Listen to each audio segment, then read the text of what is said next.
అందరికీ నమస్కారం.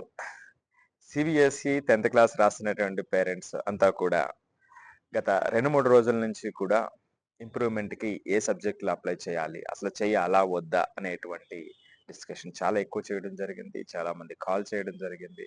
మెసేజెస్ చేయడం జరిగింది. చాలా సంతోషం.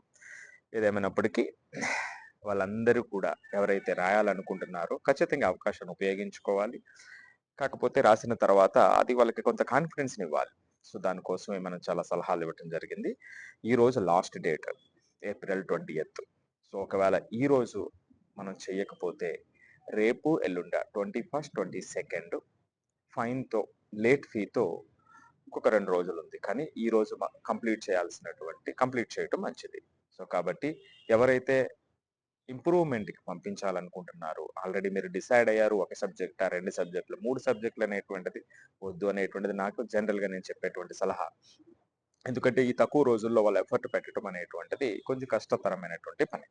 సో, అందుకని ఇమ్మీడియేట్‌గా ఎవరైనా మిగిలిపోయి ఉన్నట్లయితే, ఇంకా మీమాంసలో ఉన్నట్లయితే లేట్ చేయకుండా ఈ రోజే స్కూలుకి వెళ్ళి వెంటనే ఆ ఫార్మాలిటీస్‌ని పూర్తి చేసేటువంటి ప్రయత్నం చేయండి.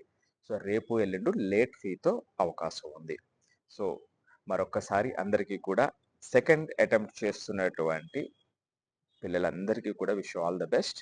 చక్కగా ప్లాన్ చేసుకోండి. మీకు ఆల్రెడీ ఒక ఎక్స్‌పీరియన్స్ ఉంది. ఒకసారి ఎగ్జామ్ రాసినటువంటి ఎక్స్‌పీరియన్స్ ఉంది. చక్కగా మీరు ప్లాన్ చేసుకుంటే, ఈ 30 రోజులు కూడా జాగ్రత్తగా మీరు ప్రిపేర్ అయినట్లయితే, నిజంగా మీరు అనుకున్నటువంటి విధంగా మార్కులు పెరిగినట్లయితే అదొక జీవితాంతం ఉండేటువంటి ఒక మధుర స్మృతి, మంచి అనుభూతి ఉంటుంది. అంతేకాకుండా మీరు ఆ ప్లానింగ్, డిసిప్లిన్ అరే! నేను చక్కగా చేశాననేటువంటి కాన్ఫిడెన్స్ కూడా మీతో పాటు ఉంటుంది. సో, ఆ విధంగా ఈ యొక్క అవకాశాన్ని ఉపయోగించుకోండి. So, once again wish you all the best. Thank you.